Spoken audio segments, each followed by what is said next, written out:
webinar. For everyone who doesn't know me, my name's Jenny.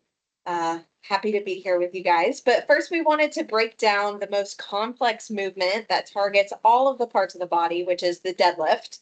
These webinars are going to be centered around the compound lifts using barbells specifically, but we will also give modifications and demonstrations using dumbbells as well, because we understand that not everyone has access to a barbell all the time, especially if you're traveling.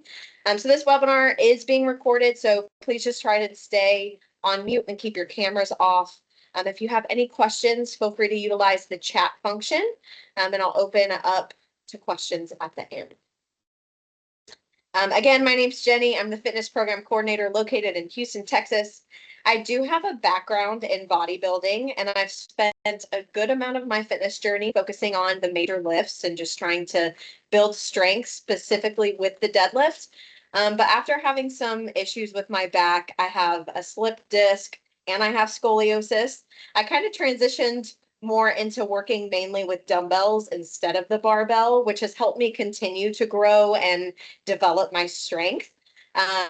So take it from me, if you're doing these major lifts and you're doing them correctly with proper form, you should be able to avoid injury and reap the many benefits of these exercises, whether it's with a barbell or with dumbbells. So let's go ahead and get into our agenda. So we're going to be giving you a lot of information today. So again, ask questions throughout our time together in the chat. You'll have access to this slide deck as well, so you can always refer back to any of the links and the information that we cover. We want to make sure that we are setting you up for success when it comes to completing these big lifts. So that means preparing our bodies with a proper warm-up, which we're going to cover today. That also means preparing properly for the movement at hand through your equipment setup and your body positioning.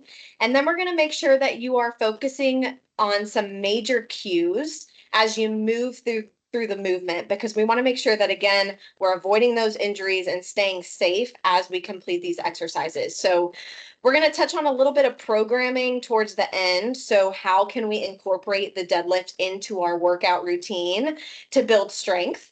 And then we'll break down any myths associated with the deadlift towards the end. So our focus today is giving you the information, tools, and resources you need to be able to move through the deadlift as safely and as effectively as possible. So on the slide here, you'll see a very general and very simplified description on how to complete the deadlift. And we're going to break this down even further in the upcoming slides today, but basically, the bar will always start at the ground, and you're going to pick the bar off the floor until you're at a fully upright standing position. Then you'll lower the bar back down to the floor. And again, there are so many variations of the deadlift, and you can do it with both the barbell and dumbbells. So we're going to make sure you know how to properly execute the deadlift no matter what equipment you're using. So the deadlift is a big compound movement, like I've said before. So multiple muscles are working simultaneously to perform this big exercise. Now, the primary movers are going to be your glutes and your hamstrings, which are in the posterior kinetic chain or on the back side of the body. And then the secondary movers are going to be the quads in the front of the legs, your erector spinae, which are the muscles that run down your spine, your traps, which is the huge muscle that runs from your neck and down your back, and your lats, which are the swimmer muscles that are behind your armpits, and then the adductors, or the insides of your legs. So there's a lot of muscles involved with the deadlift, so a good solid setup and really focusing on that form throughout the movement is going to be so important when we're doing this exercise. So like I mentioned before, it's so important that we're warming our bodies up properly for a big compound movement like this. So in our warm up, we want to focus on mobilizing the tight muscles that will be at play during the exercise. And then we want to activate any underactive muscles that we need to wake up for the movement.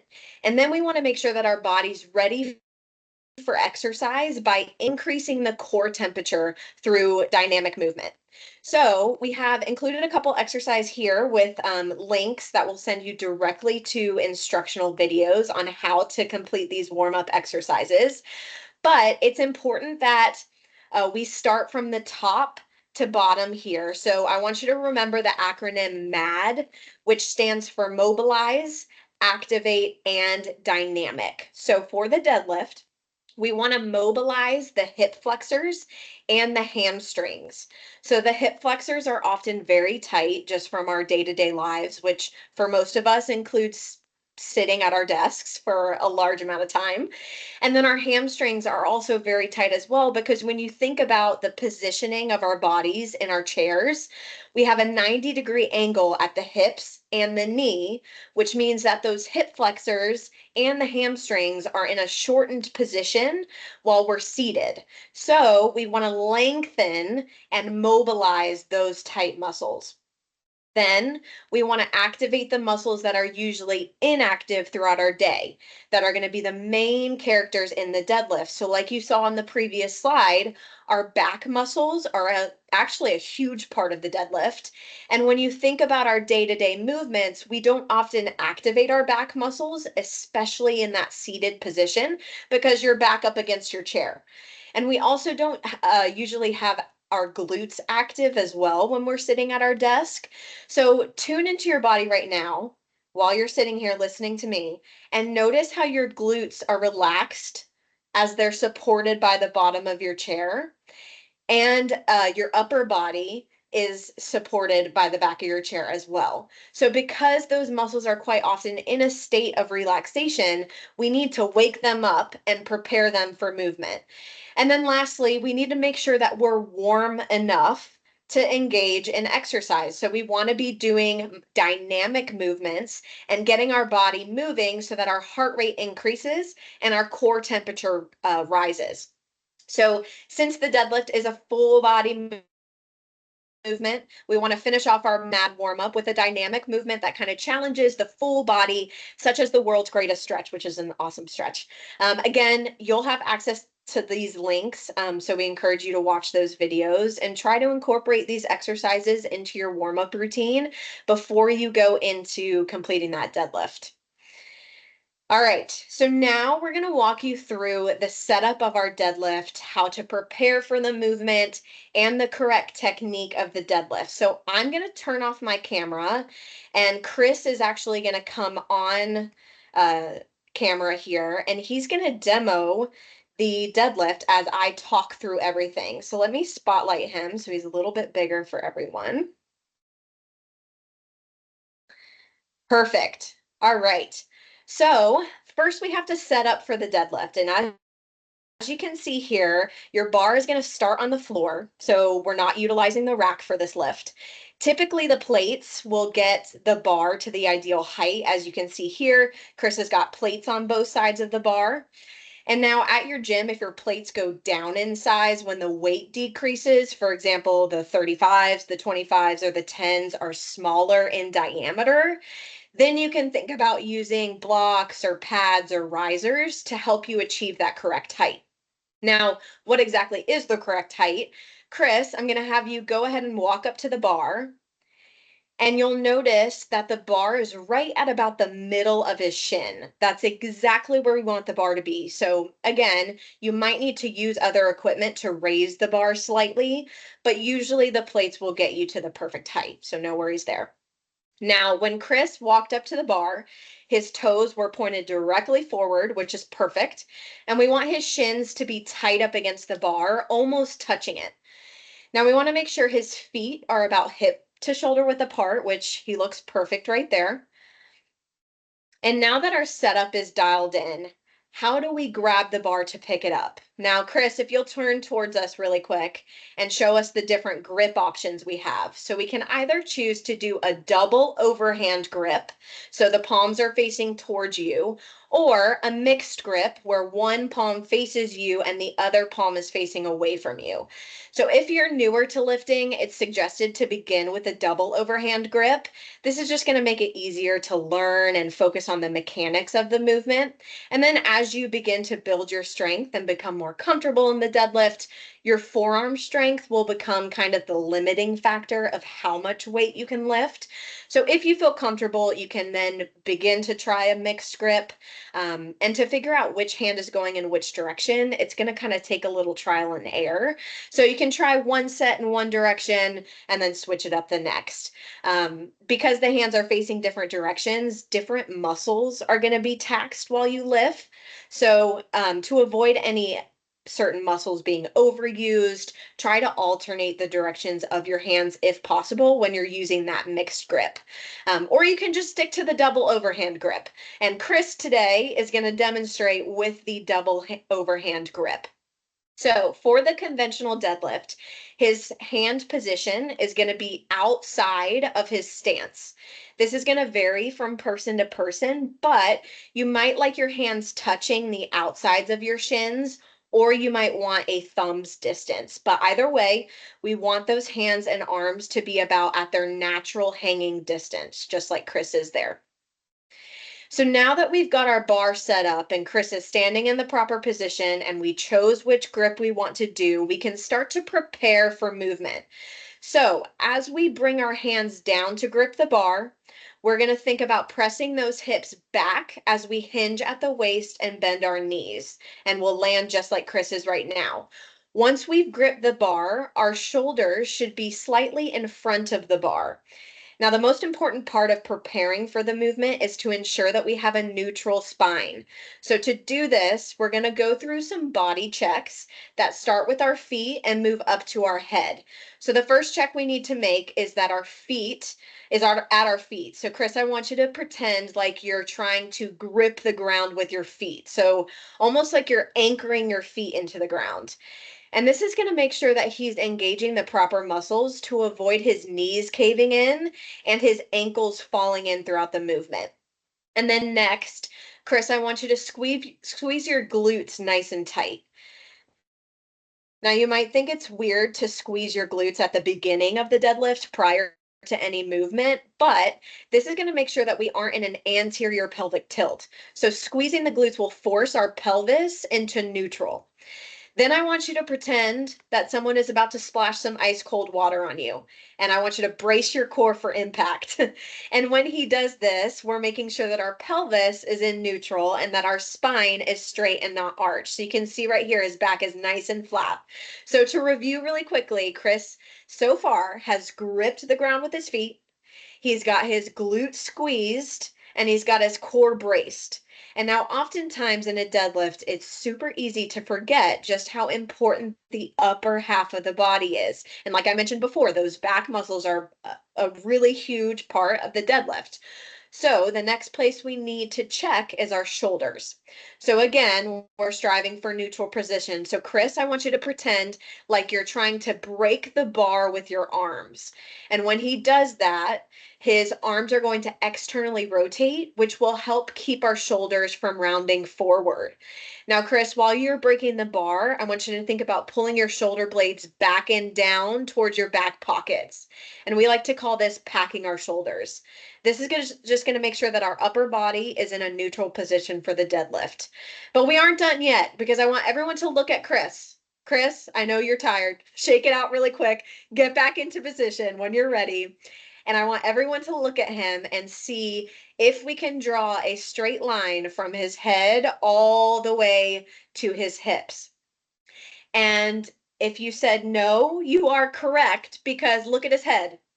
Look at his neck. It is not in line with his spine. So there's one more thing he needs to do. He needs to look down just a little bit and see how huge of an adjustment or just that small adjustment makes a huge difference. So now he found neutral because he's got that nice straight line. Thank you, Chris. Shake it out. And now we're going to talk about actually going through our movement. So we've prepared for the movement and we've found neutral. So now we can begin the actual deadlift. And what I want you to remember is that we need to maintain that neutral throughout the entire movement. So that means that all of the checks we just went through, we need to keep everything active as we move through the movement. So Chris, to get set, he's going to have his glutes squeezed, core braced, shoulders packed.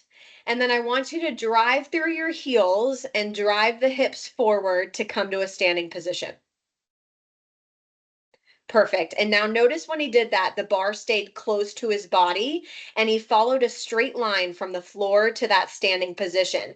Now, Chris, I want you to follow the exact same path while hinging at your hips and bending your knees to bring the bar back down to the floor. That was perfect.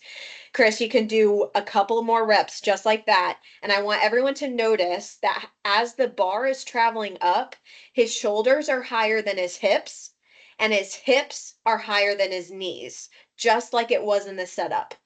Now notice that after every rep that Chris does, he's fully resetting at the bottom. So that means the bar comes back down to the floor completely, and he's walking through those checkpoints in his mind to make sure that he stays in neutral before starting the next rep. So, Chris, that was amazing. You can relax. Everyone, give Chris a round of applause. He did amazing. But I just wanted to mention really quickly that this process that we just walked through seems really long and it seems like a lot when we're slowing it down and talking through it. But the more you practice, the more fluid it gets and the more quick it gets. So, thank you so much, Chris. I'm going to turn my camera back on and turn Chris's spotlight off. Perfect. All right. Amazing. Let's move right along. So I want to go over one of the body check cues that I talked about when demoing with Chris, just a little bit more in depth so you can understand what should be happening when we say to brace the core. Now, bracing your core requires you to engage your entire trunk. So the abdominals, the pelvic floor, the diaphragm, and the spinal erectors in the back. So create the intra-abdominal pressure, and that will give us the stability we need to lift safely. So all of these muscles are really important for core bracing, but the most important one is our transverse abdominis, which is actually the deepest of all of our abdominal muscles. And it extends between the ribs and the pelvis, and it wraps around the trunk from the front to the back. Now, the fibers of this muscle run horizontally, similar to a back support belt. So those lifting belts, that's what you want to think of when you think of the transverse abdominis. Now, that along with the rest of the musculature involved here is going to act like your internal support belt. So now how do we brace all of those muscles and our core properly? Now, the best way to think about it is to imagine, like I told Chris, to think about you're about to be splashed with ice cold water. Someone's coming up to you, they've got a bucket full of ice water and they're about to splash it on you. Or maybe someone's coming up and they're about to punch you in the gut. What would you do? You would brace your core for impact because that's really uncomfortable. So you're definitely going to tighten your stomach, but you aren't going to suck your belly in or you would run away. Yes, good point. But if you had to stay there, you aren't sucking your belly in. You're almost actually pushing your belly out. I want everyone to try that right now. So put your hand on your belly in the front, and I want you to imagine that you're bracing for impact like someone's about to punch you. And notice how your stomach tightens, but your hand doesn't move in. It should either stay in that same spot or even move out slightly. So now that's bracing your core. Again, we want to do this throughout the entire movement. It's not going to come naturally at first. It's going to take some practice, but we definitely want to be bracing that core. Now, the other cue I want to go a little bit more in depth with is packing your shoulders. So when we pack the shoulders, what exactly are we doing?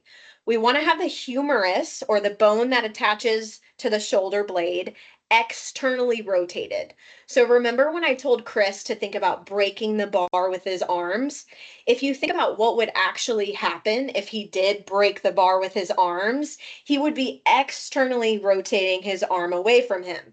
So as you externally rotate your arms, you'll notice that your shoulders will just naturally retract and that your chest will open a little bit. So I want everyone to try that really quickly. So place your arms down by your side here and start with your palms facing the back wall or facing your chair. And then while keeping your arms in the same position, so down by your side, I want you to externally rotate your hands so that your palms face away from you and they're facing the front. And notice what happens when you do that. Maybe you noticed a little bit of your posture changed. So that is the first step of packing your shoulders. We want to externally rotate the humerus, or in the deadlift, we want to break the bar with our arms. And then next, we want to further retract the scapula or the shoulder blades. So when we externally rotate our humerus, there's a slight retraction that happens, but we want to continue that motion to where we're almost trying to pinch our shoulder blades together. Try that with me. So standing with your palms facing the front or facing away from you, pull your shoulder blades together in the back. And notice how that opens up the chest significantly. And now, while you're there, stay there. Let's finish packing the shoulders by depressing the scapula or pulling the shoulder blades down towards your back pockets. So keeping the shoulder blades glued together, try pulling them down as far as you can, and notice how that immediately takes the tension out of your traps by your neck and into your lats, which are behind the armpit. And that's exactly what we want. So we want those muscles engaged and those shoulders packed. So again, that upper body is so important during the deadlift. So it's important that we don't forget about it. So now a few safety reminders, and most of these are pretty obvious, but we want to make sure that we are double checking some things before we start our lift. So check your surrounding area just to make sure it's clear. The last thing we want is a weight that's lying on the floor to just cause our bar to be catapulted into our shins, because I'm sure that wouldn't feel too great. So as you're loading the bar just and changing out the weights, always make sure you put any weights back that you're currently not using. We also want to make sure that we're loading the bar with the correct weights on each side. A bar that's unevenly loaded could cause your body to shift as it's going through the lift and potentially cause injury. And then lastly, we want to make sure that we always have safety clips on the bar. The clips will just make sure that those weights aren't going to go anywhere or randomly fall off during the lift. And most gyms do have these clips if they have a rack. So just look for them, or you can always ask a staff member for help if you need to find those clips. Oops, skipped a slide. Okay, so now I know we have thoroughly walked you through the proper form for the barbell deadlift during this webinar, but maybe you need some extra instruction or guidance with the deadlift, or maybe you're just wanting to complete a deadlift with dumbbells and you don't really know where to start. So we created a video for you with detailed instruction and demonstration of the barbell deadlift and two variations of the dumbbell deadlift. One variation of the dumbbell deadlift I walk you through is the Romanian deadlift, and then one is the suitcase deadlift.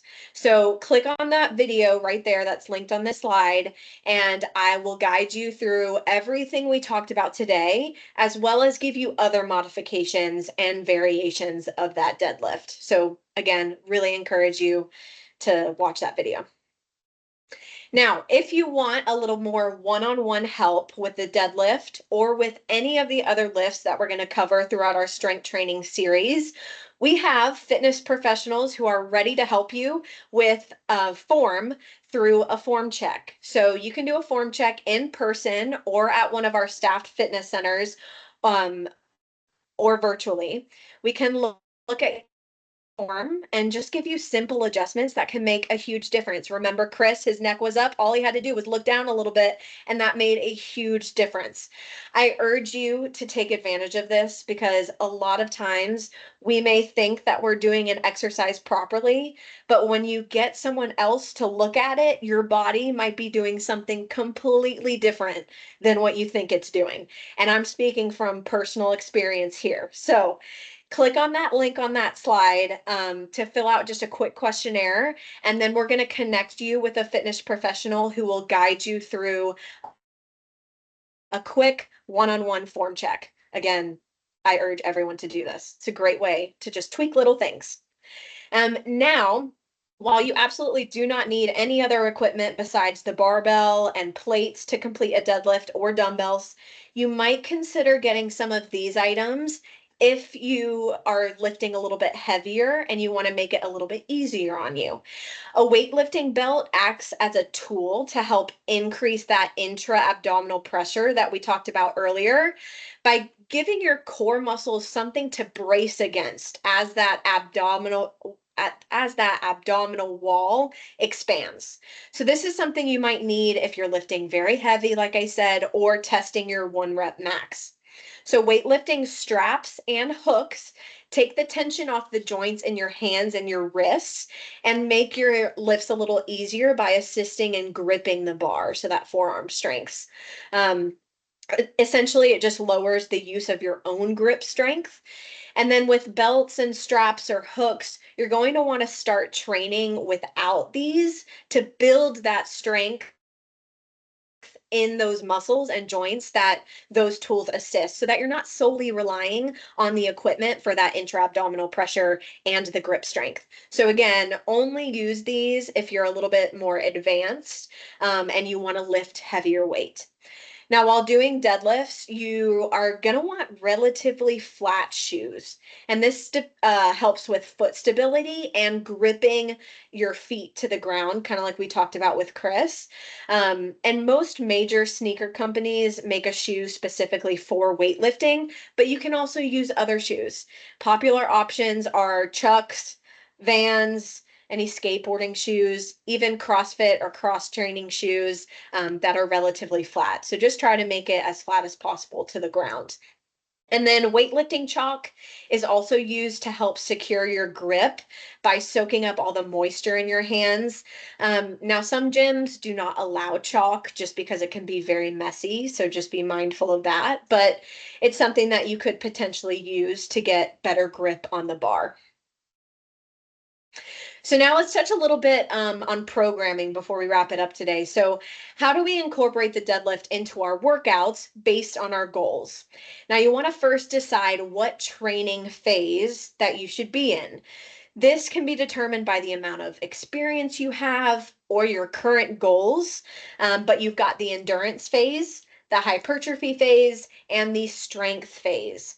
Now, with the endurance phase, you're going to be trying to do more reps for a longer period of time to increase muscular endurance or your muscles' ability to keep working without getting tired. So you can see here, you would do 1 to 3 sets of 12 to 20 reps, lower weight, and with a short rest period of about 0 to 90 seconds. And since the rep range is higher, we want to make sure our weights aren't too heavy here. And then we move into the hypertrophy phase where we're trying to increase the size of our muscles by breaking down those muscle fibers and allowing them to build back even stronger. So in this phase, we'll be doing more sets, but less reps. So anywhere from 6 to 12 reps. And since our rep count is a little bit lower, we should be lifting heavier weight here. And there is still a short rest period, so allowing minimal time between sets so that we aren't fully recovering. And then the last phase is our strength phase, which, as you probably guessed, is focused on increasing strength and moving around heavier weight. Now, because we're lifting super heavy in this phase, your rep count is going to be even smaller. So anywhere from 1 rep, maxing out to 5 reps, and completing anywhere from 3 to 5 sets. But the main difference here is the amount of rest time that we're allowing between those sets. So you want to be able to fully recover between sets to allow the muscles to regain strength before completing any more reps.